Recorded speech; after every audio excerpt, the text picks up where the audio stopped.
Ini hanya Allah turunkan untuk umat Nabi Muhammad SAW. Catat ini ya.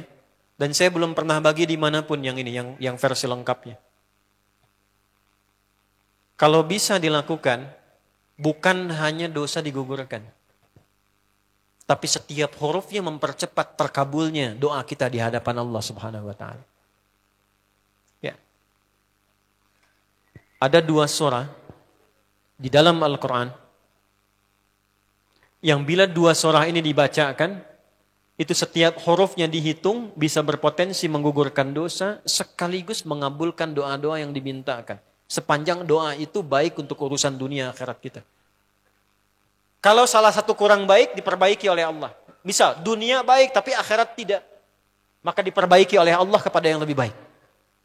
Surat pertama Al-Fatihah. Surah kedua Al-Baqarah. Sebelum doa baca tuh Al-Fatihah sama Al-Baqarah. Tapi Al-Baqarahnya tidak dari ayat yang pertama. Kepanjangan. Cukupkan di ayat 285 sampai ayat 286. 2 ayat terakhir. Hadisnya sahih. Kalau mau dikuatkan biasanya banyak ulama memasukkan ayat 284. Ada yang sudah masuk ke dalam Ka'bah di sini? Ini informasi saja. Dan 3 ayat ini, Al-Baqarah 284, 285, 286, itu ayat yang dituliskan di dinding Ka'bah. Itu yang saat berhala dikeluarkan, gambar-gambar dihapus, itu ya, syair-syair diganti dengan ayat Quran, sehingga jadi kain kiswah Ka'bah di luar. Itu ada sejarahnya. Yang di dalam pun dihiasi dengan hiasan ayat Al-Quran. Di antara yang dituliskan itu Al-Baqarah ayat 284, 285, 286. Intinya di 285 dan 286-nya. Tadi rakaat pertama yang saya bacakan dalam salat Isya. Hadisnya sahih. Itu spesial malaikat Jibril turun kepada Nabi Muhammad SAW mengabarkan kabar gembira siapa yang membiasakan membaca Al-Fatihah. Ya, kemudian 2 ayat terakhir di Al-Baqarah dari amanar rasulu sampai fangsurna 'alal qaumil kafirin, tidaklah dia membacakan itu kecuali setiap hurufnya dijaminkan mengabulkan doa-doa yang dia mohonkan sepanjang benar doanya dan tidak diselimuti maksiat. Ini maaf ya.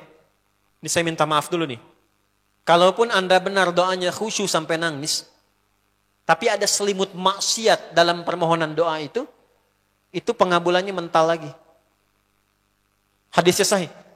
Thumma dzakara rajula yutilu as-safara ash'atha aghdara yamuddu yadayhi ila as-sama' fayaqulu ya rabb faqala Rasulullah sallallahu alaihi wasallam anna yustajabu lidzalik famat'amuhu haram mashrabuhu haram malbasuhu haram wa ghudhiya biharamin fa anna yustajabu lidzalik. Rawahu Muslim. Nabi mengisahkan seorang lelaki menempuh perjalanan jauh. Awas, menempuh perjalanan panjang untuk ketaatan itu mempercepat doa dikabulkan 2 kali lipat dibanding orang biasa. Makanya kalau ada orang mau ke Mekah umrah, mau haji, titip doa. Ada yang mau beasiswa ke Madinah, ke Mekah, ke Al-Azhar, ke Mesir, titip doa. Saya biasanya kalau mau berangkat umrah, Ustaz titip doa, ayo tulis banyak tuh. Enggak saya baca. Saya simpen aja. Ntar dekat Ka'bah, ya Allah engkau maha mengetahui. Ya. Mohon kabulkan semua doa-doa ya dari teman-teman jamaah yang dititipkan dalam kertas yang telah mereka tuliskan itu. Simple Pak, daripada capek kita bacakan satu-satu. Dan alhamdulillah biasanya ya insya Allah terkabul. Insya Allah. Itu perjalanan jauh. Nah orang ini menempuh perjalanan untuk sekedar berdoa. Safar. Ya, safar yang baik. Kemudian yang kedua, yamuddu yadayhi ilas sama, dia mengangkat tangannya ke langit. Ini saya tidak bermaksud mengajarkan ya, cuma menunjukkan prakteknya begini nih. Ada yang bisa bantu saya enggak satu orang maju? Cepat. Yang depan aja, depan. Jazakallah khair. Mohon pegangkan mic sebentar. Ya, terima kasih ya. Lihat sini. Lihat gini. Nah, jazakallah.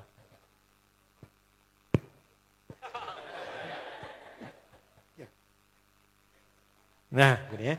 Ini tangan, lihat telapak 2 ya. Berdoa itu sesuai porsinya, dan ikuti caranya Nabi. Kalau doanya formal dalam sholat dan diikat dengan gerakan, jangan kreatif. Ikuti seperti Nabi yang contohkan. Misal dalam sholat, shollu kama ra'aitumuni usolli. Sholatlah seperti kalian melihat aku sholat. Nanti ada 3 posisi atau sampai 4 posisi dalam sholat yang mempercepat terkabulnya doa.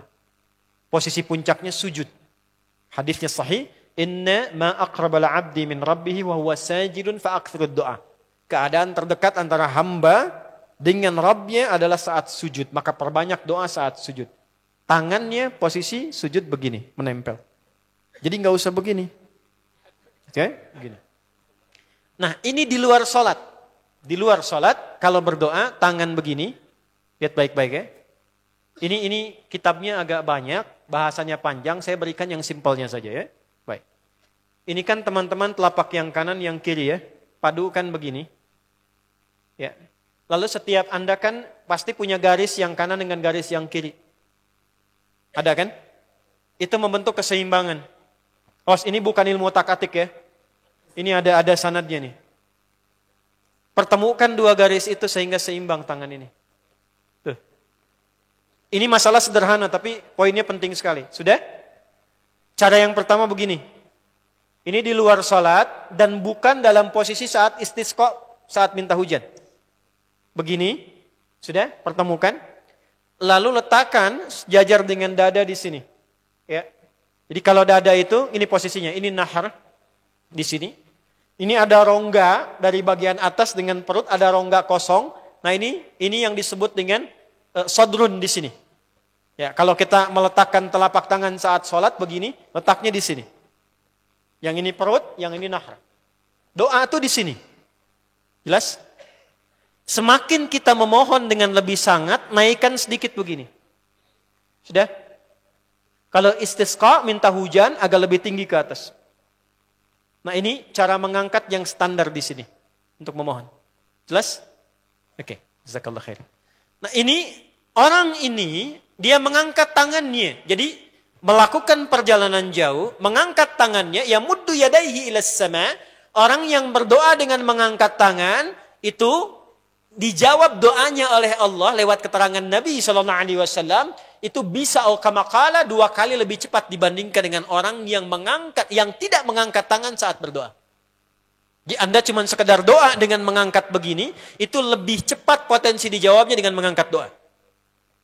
Ada seorang bertanya pada Nabi sallallahu alaihi wasallam hadis sahih, "Ya Rasulullah, bagaimana pendapatmu dengan seseorang yang meminta kepada Allah dengan mengangkat tangan atau kama qala?" Lalu Nabi mengonfirmasi bertanya balik, "Bagaimana kalau ada seseorang memohon kepada Anda dengan mengangkat tangannya?" "Pak, tolong Pak, tolong Pak, tolong." Gitu kan? Di depan rumah Anda 1 jam begitu, "Pak, tolong Pak." Kira-kira Anda beri atau tidak? Minimal kalau Anda nggak punya kemampuan, Anda referensikan atau beri sesuai kemampuan Anda kan. Angkat tangannya. Dia jawab, "Saya malu kalau nggak ngasih." Apa kata Nabi? "Innallaha hayyun karimun." Allah itu lebih punya sifat peka untuk merasakan malu pada hambanya kalau dia tidak memberi ketika hambanya mengangkat kedua tangannya. Nah nanti ada beda-beda posisi saat khatib Jumat misalnya 1 begini untuk khatib. Makmum mengangkat 2 tangan. Yang ketiga dia mengatakan, "Ya Rabb, Ya Rabb." Asma'ul Husna. Doa yang dibuka dengan Al-Asma'ul Husna, itu dijawab 2 kali lebih cepat dibandingkan dengan doa yang langsung dimohonkan kepada Allah. Itu perintah. Tahu Nabi Zakaria? Nabi Zakaria apa ujiannya? Diuji oleh Allah, hidup demikian lama sampai rambut memutih, fisiknya letih, istrinya divonis secara medis, maaf, monofos dan mandul. Kata medis gak mungkin punya keturunan. Maka beliau berdoa kepada Allah dan dalam doanya dimulai dengan Al-Asma'ul Husna.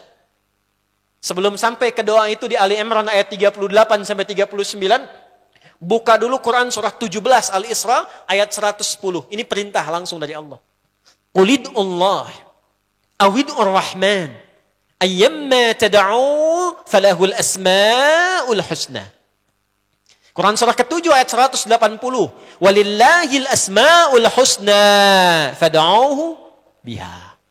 Fad'u biha. Qul Allah, kalau engkau punya masalah hambaku, dan tidak ada di dunia ini yang tidak punya masalah. Quran surah kedua ayat 155. Walanabluwannakum bisyai'. Setiap yang hidup itu, aku pasti akan uji dengan masalah. Itu kata Allah. Jangan disimpan sampai di situ, teruskan. Bukan untuk membebani hambaku dengan masalah, tapi untuk menaikkan kualitas hidupnya sehingga menjadi lebih baik. Jadi ketika Allah titipkan masalah itu, bukan ingin membuat kita bermasalah. Tapi dengan masalah itu kita diuji supaya kualitas hidup kita menjadi lebih baik. Ini Anda yang kuliah di UPI di sini, ada ujian nggak? Ada. Untuk apa ujian itu diadakan? Supaya bisa melihat kualitas peningkatan ilmu Anda dari masuk sampai naik tingkat. Kalau nggak ada ujian, nggak kelihatan kualitasnya bertambah. Logikanya begitu.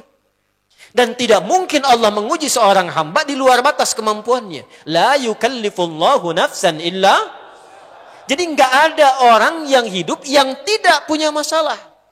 Karena rumusnya mengatakan hidup berbanding lurus dengan masalah. Yang hidup pasti punya masalah. Yang tidak ingin punya masalah, tidak ingin hidup. Karena orang yang tidak hidup, yang hilang masalahnya, selesai hidupnya. Baik. Siapa yang tidak ingin punya masalah? Angkat tangan. Baik. Siapa yang ingin punya masalah? Alhamdulillah. Baik. Yang lain, wallahu a'lam. Nah, kulit Allah kalau sedang diuji masalah, kan yang ngasih siapa? Yang nitipkan siapa? Yang punya solusinya siapa? Kalau Anda tahu yang punya solusinya Allah, kenapa curhatnya bukan kepada Allah? Kan sudah dicontohkan di Quran. Kalau punya masalah, curhatin ke Allah. Quran surah 12 ayat 86. Sejak era Nabi Yakub. Masalah di rumah tangga. Anak bermasalah, curhatnya pada siapa? Allah. Innama ashku bathi wa huzni ilallah. Aku tuh kalau punya masalah, sesedih apapun, curhatnya Allah. Bentangkan sajadahmu. Curhatkan dalam sujudmu, tingkatkan takwamu. Wa may yattaqillaha yaj'al lahu makhraja. Quran surah 65 di akhir ayat yang kedua. Bentangkan sajadahmu, curhatkan, habiskan dalam sujudmu, keluarkan tangismu. Sehingga bebannya jadi ringan. Walaupun solusi belum datang, hatinya sudah tenang. Yang diperintahkan, panjangkan sajadahmu, bukan panjangkan statusmu. Kita sudah tahu ayatnya, paham ketentuannya, tapi kenapa prakteknya ditumpahkan di Instagram, di Facebook, bikin vlog di YouTube, hanya untuk curhat saja. Dan ironinya dalam hal yang demikian, tahu yang menyelesaikan Allah. Sekarang tambah bonus, aminkan ya. Yang mengaminkan doa ini mudah-mudahan dihilangkan masalahnya. Puguma mana nanti bermasalah kayaknya di dia. Itu gimana? Kumaha tuh ya teh? Paham? Curhatkan sama Allah. Nah bagaimana mintanya? Sebut namanya ya Allah. Awidur Rahman. Kalau kita ingin minta lebih cepat, minta dengan kelembutan Ar-Rahman. Rahman itu bisa disebut namanya ya Rahman, bisa cari cara mintanya yang paling lembut, yang menyentuh. Allah senang dengan kalimat yang menyentuh. Misal ya. Kembali ke Nabi Zakaria tadi. Quran surah 3 ayat 38. Hunalika da'a Zakaria rabbah. Qala rabbi habli min ladunka dzurriyyatan thayyibah. Innaka sami'ud du'a. Ya Allah, hamba-hambamu itu telah menghukumi aku dan istriku tak akan mungkin punya keturunan. Sedangkan engkau yang maha pemberi tanpa punya batasan. Mereka mengatakan istriku punya keterbatasan. Maka aku memohon kepadamu yang pemberianmu tak ada batasan. Mohon ya Allah anugerahkan keturunan dari sisimu saja ketika mereka mengatakan tidak mungkin itu punya. Sungguh engkau yang maha mendengar doaku ya Allah. Perhatikan, kalau kepada yang maha mendengar saja tidak terkabulkan, mohon tunjukkan kepadaku saat ini dengan cara apa lagi dan kepada siapa lagi aku mesti memohon. Itu dalam banget. Ya Allah, Engkau perintahkan aku berikhtiar mencari kerja, aku lakukan. Engkau perintahkan mengeluarkan keringatku dengan cara yang halal, aku kerjakan ya Allah. Engkau perintahkan aku jauhi yang Engkau larang, aku lakukan ya Allah. Sekarang aku telah berikhtiar dari sejak keluar, aku telah menunaikan sholat subuh seperti yang Engkau maha mengetahuinya. Dan menjelang malam aku mengadukan bahkan di rumahmu ya Allah hanya untuk sesuap nasi bagi istri dan anakku dari yang halal itu. Aku telah melakukan apa yang Engkau perintahkan, aku hanya memohon apa yang telah Engkau janjikan. Kalau dengan semua ikhtiar yang aku kerjakan sampai detik aku bersujud di hadapanmu di rumahmu ini belum Kau kabulkan, mohon tunjukkan kepadaku di malam ini ya Allah, dengan cara apa lagi mesti aku memohon kepadamu. Minta. Pernah enggak begitu mintanya? Itu Rahman.